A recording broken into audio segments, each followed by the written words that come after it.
प्रिय विद्यार्थियों, आज हम कक्षा 11 हिंदी की पाठ्यपुस्तक अंतरा भाग 1 के काव्यखंड के अध्याय 4 में वर्णित कवि पद्माकर द्वारा रचित कवित्त पहला कवित्त, जिसमें प्रकृति, सौंदर्य और वसंत ऋतु का वर्णन किया गया है, जिसकी प्रारंभिक पंक्तियां हैं ओरे भांति कुंजन में गुंजरत भीर भोर। इस कवित्त का आज हम अध्ययन करने जा रहे हैं। पाठ्यपुस्तक में पद्माकर के पहले कवित्त जिसकी प्रारंभिक पंक्ति है ओरे भांति कुंजन में गुंजरत भीर भोर, इससे इस कवित्त का प्रारंभ हुआ है। ओरे तन ओरे मन ओरे बन व गए से समाप्त हो रहे कवित्त की इन पंक्तियों के साथ में कवि ने इस कवित्त में प्रकृति सौंदर्य का वर्णन किया है। प्रकृति का संबंध विभिन्न ऋतुओं से है। प्रकृति का संबंध विभिन्न ऋतुओं से है। ऋतुओं में निरंतर परिवर्तन होता रहता है। वसंत ऋतुओं का राजा कहलाता है। वसंत को ऋतुओं का राजा कहा जाता है। ऋतुराज बसंत कहा जाता है। इस प्रकार वसंत के मौसम में प्रकृति में बहुत ही सुखद बदलाव आते हैं और इसे वसंत ऋतुराज कहा जाता है। वसंत के आगमन पर प्रकृति, विहग और मनुष्यों की दुनिया में जो सौंदर्य संबंधी परिवर्तन आते हैं, कवि ने इसमें उसी को लक्षित किया है। तो आइए पढ़ते हैं इस कवित्त को। कवित्त पहला। ओरे भांति कुंजन में गुंजरत भीर भोर, ओरे डोर झोरन पे बोरन के वह गए। कहे पद्माकर सु ओरे भांति गली यानी छलिया छबीले छल ओरे छवि छुए गए। ओरे भांति बिहग समाज में आवाज होती, ऐसे ऋतु राज के न आज दिन द्वै गए। ओरे रस ओरे रीति ओरे राग ओरे रंग ओरे तन ओरे मन ओरे बन व गए। इस कवित्त का वाचन करने के पश्चात आइए हम इसका संदर्भ और प्रसंग जान लेते हैं। इस कवित्त की प्रारंभिक पंक्तियां हैं ओरे भांति कुंजन में गुंजरत भीर भोर, ओरे डोर झोरन पे बोरन के वह गए। और इस कवित्त की अंतिम पंक्तियां हैं ओरे रस ओरे रीति ओरे राग ओरे रंग ओरे तन ओरे मन ओरे बन वह गए। इन पंक्तियों का संदर्भ इस प्रकार से है। प्रस्तुत कवित्त रीतिकालीन कवि पद्माकर द्वारा रचित है। इसे हमारी पाठ्य पुस्तक अंतरा भाग 1 में कवित्त शीर्षक से संकलित किया गया है। इन पंक्तियों का प्रसंग इस प्रकार से है। इसमें कवि ने प्रकृति सौंदर्य का वर्णन किया है। प्रकृति की सुंदरता का वर्णन इस कवित्त में कवि ने किया है। वसंत ऋतुओं का राजा है। वसंत के आगमन पर प्रकृति, विहग और मनुष्यों की दुनिया में जो सौंदर्य संबंधी बदलाव आते हैं, सौंदर्य संबंधी परिवर्तन आते हैं, प्रकृति में जो बदलाव आता है, पशु पक्षियों में, प्राणी मात्र में जो बदलाव आता है, मनुष्यों की दुनिया में जो बदलाव आता है, जो सौंदर्य संबंधी परिवर्तन होता है, सौंदर्य संबंधी परिवर्तन आते हैं, कवि ने उन्हीं का वर्णन इस कवित्त में किया है। आइए अब हम इस कवित्त की व्याख्या और इसमें आए हुए कठिन शब्दों के अर्थ जान लें। ओरे भांति कुंजन में गुंजरत भीर भोर, ओरे डोर झोरन पे बोरन के वह गए। इन पंक्तियों में आए हुए कठिन शब्द इस प्रकार से है। ओरे, ओरे शब्द से आशय है अन्य ही प्रकार का, अलग ही प्रकार का, अन्य ही प्रकार का, अलग ही प्रकार का। ओरे, ओरे से आशय है भांति प्रकार का। कुंजन में, कुंजन से आशय है वृक्ष, लताएं और झाड़ियों का झुरमुट, कुंजन। गुंजरत, गुंजार करना। भीर भार, भीर से आशय है भीड़। भौर, भीड़, भीड़, भीड़, भीड़, समूह। भौर, भौर से आशय है भ्रमर, भंवरा, भ्रमर, भंवरा। ओरे डोर, डोर से आशय होता है डाली। झोरन पे बोरन के बोर, बोर आ जाना। आम्र मंजरी का आ जाना, आम पर बोर आ जाना। फल आने से पहले फूल आने की जो प्रक्रिया होती है वह बोर कहलाती है। बोरन के वह गए। इस प्रकार कवि पद्माकर वसंत ऋतु आगमन का वर्णन करते हुए कहते हैं कि वसंत ऋतु के आगमन के साथ ही ओरे भांति कुंजन में अलग अलग प्रकार के वृक्ष लताओं झाड़ियों के झुरमुट में गुंजरत भीर भोर, उन वृक्ष लताओं और झाड़ियों के झुरमुट पर विशेष प्रकार के फूल खिल आए हैं। चटकदार रंगों से भरे हुए मधुर सुवास से सुवासित पुष्प वहां पर खिल आए हैं और इस प्रकार के इन झुरमुटों पर गुंजरत भीर भोर, वहां पर भ्रमरों की गुंजार हो रही है और इस प्रकार गुंजार करते हुए भ्रमरों की भीड़ बढ़ गई है। गुंजार करते हुए भ्रमर बहुत सारी संख्या में, यानी एक बहुत बड़ी भीड़ भ्रमरों की गुंजार कर रही है। और जैसे ही वसंत ऋतु का आगमन हुआ है, कुंजों में वहां पर जो लताएं हैं, वृक्ष हैं, झाड़ियां हैं, उन पर सुंदर सुंदर पुष्प खिल आए हैं, उनसे बहुत ही मधुर सुवासित सुगंध निकल रही है और इस प्रकार के सुंदरतम दृश्य के मध्य भ्रमरों का गुंजार हो रहा है। बहुत सारे भ्रमर गुंजार कर रहे हैं। गुंजरत भीर भोर, बहुत सारे भ्रमरों का गुंजार हो रहा है। ओरे डोर झोरन पे बोरन के वह गए। और वसंत ऋतु के आगमन का दृश्य चित्रित करते हुए कवि कहते हैं कि डाल डाल पर अलग अलग जो पत्ते हैं, उनकी जो शाखाएं हैं, उनके ऊपर फल आने से पहले जो फूल आते हैं, जो बोर आते हैं, वे आ गए हैं। आम्र मंजरी आ गई है, आम के फल इन पेड़ों की डालियों पर आ गए हैं। ओरे डोर झोरन पे बोरन के वह गए। और डालियों पर विभिन्न प्रकार के फल लगने से पहले लगने वाले बोर आ गए हैं। कवि कहते हैं, कवि पद्माकर वसंत ऋतु के आगमन का वर्णन करते हुए कहते हैं कि वृक्ष लताओं के कुंजों में एक अलग ही प्रकार का वातावरण बन गया है, एक अलग ही प्रकार का आनंद का वातावरण बन गया है। अलग ही तरह के चटकदार रंगों से भरे हुए रंग भरे फूल खिल आए हैं। इन कुंजन में अलग प्रकार के चटकदार रंगों से भरे हुए फूल खिल उठे हैं। विशेष प्रकार की सुगंध प्रसारित करने वाले पुष्प खिल उठे हैं। उन पर गुंजार करते हुए भंवरों की भीड़ बढ़ गई है। साथ ही वृक्षों की डालियों पर बोरें यानी पुष्पों के गुच्छे भी आ गए हैं। ओरे डोर झोरन पे बोरन के वह गए। साथ ही वृक्षों की डालियों पर बोरें यानी पुष्पों के गुच्छे भी आ गए हैं। उन पर भंवरे गुंजार करते हुए अलग ही प्रकार से मंडरा रहे हैं। ओरे भांति अलग ही प्रकार से यानी पूरी तरह से आनंद के भाव से भरकर ये भ्रमर गुंजार कर रहे हैं और इन कुंजों के अंदर ये अपनी मधुरतम गुंजार से वातावरण को गुंजायमान कर रहे हैं। ओरे भांति कुंजन में गुंजरत भीर भोर। ओरे डोर झोरन पे बोरन के वह गए। कहे पद्मा कर सु ओरे भांति गली यानी छलिया छबीले छैल ओरे छवि छुए गए। इन पंक्तियों में आए हुए कठिन शब्द इस प्रकार से है। छबीले छैल सुंदर नवयुवक, बने ठने नवयुवक। छलिया छल करने वाले।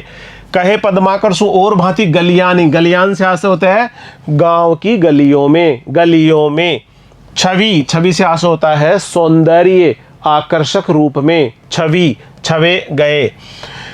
प्रिय विद्यार्थियों, इन पंक्तियों में छलिया 6 वर्ण की आवृत्ति हुई है, छबीले 6 वर्ण की आवृत्ति हुई है, छैल 6 वर्ण की आवृत्ति हुई है। इस प्रकार एक ही वर्ण की आवृत्ति होने से इसमें अनुप्रास अलंकार का सौंदर्य निहित है। छलिया, छबीले, छैल और इसी प्रकार से छवि छुए, इसमें भी अनुप्रास अलंकार का सौंदर्य निहित है। छबीले छैल से आशय है सुंदर नवयुवक।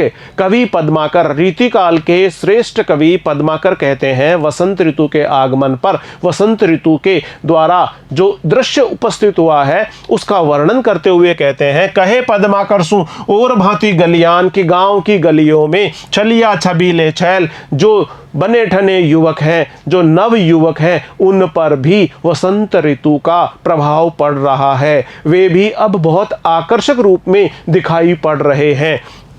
कवि कहते हैं, पद्माकर कहते हैं कि इस वसंत ऋतु की मादकता का प्रभाव छैल छबीले नव युवकों पर भी पड़ा है। कहे पद्माकर, कवि पद्माकर कहते हैं कि ओरे भांति गलियान के एक अलग ही प्रकार से गलियों में घूमते नजर आ रहे हैं। छलिया छैल छबीले यानी नव युवक अलग ही प्रकार से गलियों में घूमते नजर आ रहे हैं। नव युवकों के चेहरे की चमक दमक बढ़ गई है और इस प्रकार से उनकी चमक दमक बढ़ जाने से वे अधिक आकर्षक प्रतीत हो रहे हैं। छलिया छबीले छैल ओरे छवि छुए गए, उनकी जो छवि है, उनका आकर्षक स्वरूप है, वो अलग ही प्रकार से अभिव्यक्त हो रहा है। वे अब गलियों में मस्ती में घूमते नजर आ रहे हैं। ओरे भांति गलियान में वो अलग ही भांति अलग ही प्रकार से गलियों में घूमते हुए नजर आ रहे हैं। वसंत ऋतु का प्रभाव उन पर स्पष्ट दिखाई पड़ रहा है। उनके मन में और उनके तन में वसंत ऋतु का जो प्रभाव है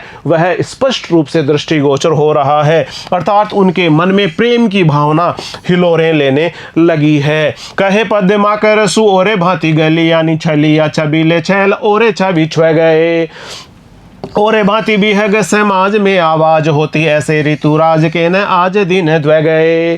कवि पद्माकर इन पंक्तियों के माध्यम से कहते हैं कि अभी तो ऋतुराज को आए, वसंत ऋतु को आए, ऋतुओं के राजा वसंत को आए।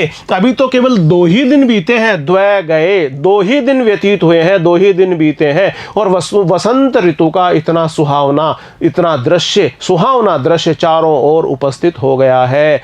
लताओं पर, वृक्ष के झुरमुटों पर सुंदर सुंदर पुष्प खिल उठे हैं। मधुर सुवास में वातावरण बहुत ही मनमोहक सुगंध से भर उठा है, उन पर भ्रमर गुंजार कर रहे हैं और इस प्रकार के आनंद प्रदान करने वाले वातावरण के बीच जो नव युवक हैं वे बने ठने होकर गलियों में मस्ती भरे अंदाज में घूम रहे हैं। कवि पद्माकर कहते हैं कि इस ऋतु का प्रभाव विहग समाज पर भी पड़ा है। विहग से आशय है पक्षी, पक्षियों के समाज पर भी इस ऋतु का प्रभाव पड़ा है। पक्षी भी मधुर स्वर में कलरव कर रहे हैं, वे मीठी मीठी आवाज में चहचहा रहे हैं और आवाज होती विहग समाज में यानी पक्षियों के समाज में भी अब मीठी मीठी ध्वनि में कलरव हो रहा है। ऐसे ऋतुराज के, ऋतुराज से आशय है वसंत ऋतु के, ऋतुओं का राजा वसंत के न आज दिन द्वै गए। अभी तो आए केवल 2 ही दिन हुए हैं, वसंत ऋतु का अभी तो आगमन हुआ ही है, अभी तो 2 ही दिन व्यतीत हुए हैं और इतना सुंदरतम, इतना मनभावन, इतना मनोहर दृश्य चारों ओर उपस्थित हो गया है। इन पंक्तियों के व्याख्या करते हुए कवि पद्माकर कहते हैं कि ऋतुराज वसंत के मनभावन मौसम में पक्षियों के समूहों में से आनंद भरी कलरव की आवाजें आने लगी है। विहग समाज में आवाज होती है, पक्षियों के समूह में से आनंद भरी आवाज यानी कलरव की आवाज आनी शुरू हो गई है, अर्थात वे मधुर स्वर में चहचहाने लगे हैं। अभी ऋतुराज वसंत को आए 2 दिन भी नहीं बीते हैं, अर्थात अभी तो वसंत का आगमन ही हुआ है।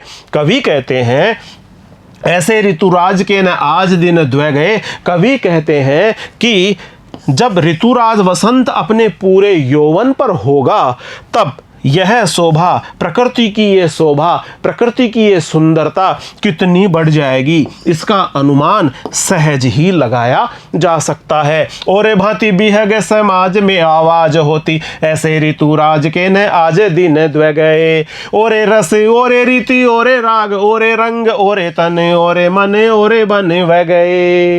इन पंक्तियों में आए हुए कठिन शब्द इस प्रकार से है। ओरे, ओरे से आशय है अलग ही प्रकार से, अलग ही प्रकार से। तन, तन से आशय होता है शरीर।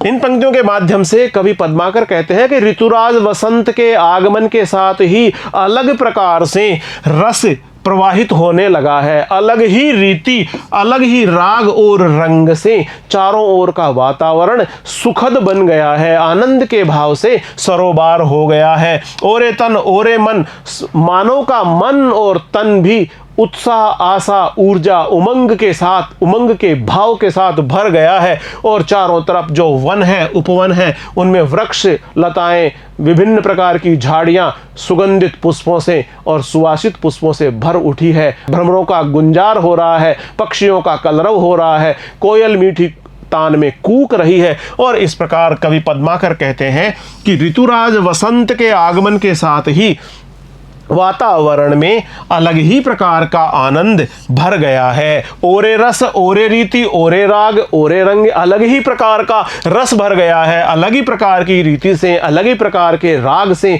अनुराग से, प्रेम से ये भर गया है वातावरण, और रंग से भर गया है यह पूरा का पूरा दृश्य। राग, रंग, रस, रीति आदि में अलग ही प्रकार का परिवर्तन होने से मानव का मन हर्ष, प्रसन्नता और उल्लास के भाव से भर जाता है। जैसे जैसे यह वसंत ऋतु का आगमन होता है, वसंत ऋतु के आगमन के साथ ही मनुष्यों की दुनिया में, विहंग पशु प्राणी मात्र की दुनिया में, प्रकृति के सौंदर्य में जो बदलाव आता है, उसके अनुसार राग, रंग, रस, रीति आदि में अलग ही प्रकार का परिवर्तन होता है और मानव का मन हर्ष से भर उठता है, प्रसन्नता और उल्लास के भाव से भर जाता है। ऋतुराज बसंत के सुहाने मौसम में हमारा शरीर और मन अलग प्रकार का हो जाता है। ओरे तन, ओरे मन, हमारा तन भी और हमारा मन भी, हमारा शरीर भी और हमारा मन भी अलग ही प्रकार का हो जाता है। अर्थात तन मन में आनंद, स्फूर्ति, ताजगी और उत्साह का संचार होने लगता है। हमारा मन आनंद से भर उठता है, स्फूर्ति, ताजगी और उत्साह का संचार हमारे मन और तन में होने लगता है। ऋतुराज वसंत में प्रकृति की शोभा बहुत ही मनोरम बन जाती है, बहुत ही मनमोहक बन जाती है और बहुत ही अनोखी हो जाती है और लोगों में उत्साह और उमंग का भाव छा जाता है। ओरे रस, ओरे रीति, ओरे राग, ओरे रंग, ओरे तन, ओरे मन, ओरे बन वे गए। आइए अब इसका विशेष देख लेते हैं। ऋतुराज वसंत का मनमोहक चित्रण यहां प्रस्तुत किया गया है। वसंत आगमन पर मानव, पक्षी समूह और प्रकृति में आए सौंदर्य संबंधी परिवर्तनों को इसमें अभिव्यक्त किया है। ओरे शब्द की बार बार आवृत्ति होने से यमक अलंकार का सौंदर्य निहित है। ओरे शब्द की इसमें लगभग 12 बार आवृत्ति हुई है और इस प्रकार बार बार आवृत्ति होने से ध्वनि नाद सौंदर्य की भी वृद्धि हुई है। भीर भोर, छलिया, छबीले, छैल, छवि छुए में वर्णों की आवृत्ति होने से अनुप्रास अलंकार का प्रयोग हुआ है। भीर भोर में भय वर्ण की आवृत्ति हुई है, भोर में भय वर्ण की आवृत्ति हुई है, छलिया में छह वर्ण की आवृत्ति हुई है, छबीले में छह वर्ण की आवृत्ति हुई है, छैल में छह वर्ण की आवृत्ति हुई है। इस प्रकार एक ही वर्ण की बार बार आवृत्ति होने से उसमें अनुप्रास अलंकार का सौंदर्य हमें दृष्टिगोचर होता है। श्रृंगार रस है, ब्रज भाषा और कवित्व छंद का इसमें प्रयोग किया गया है। प्रिय विद्यार्थियों, आज हमने अध्याय 4 में वर्णित कवि पद्माकर द्वारा रचित पहला कवित्व, जिसमें प्रकृति सौंदर्य और वसंत ऋतु का वर्णन किया गया है, का बहुत अच्छी तरह से अध्ययन कर लिया है। अगले वीडियो में हम कवि पद्माकर द्वारा रचित कवित्व संख्या 2, जिसमें गोकुल की होली का वर्णन किया गया है, गोकुल के कुल के गली के गोप गाउन के, इस प्रारंभिक पंक्ति से प्रारंभ होते हुए इस कवित्व को हम अगले वीडियो में लेकर शीघ्र ही आपके समक्ष प्रस्तुत होंगे। तब तक नमस्कार।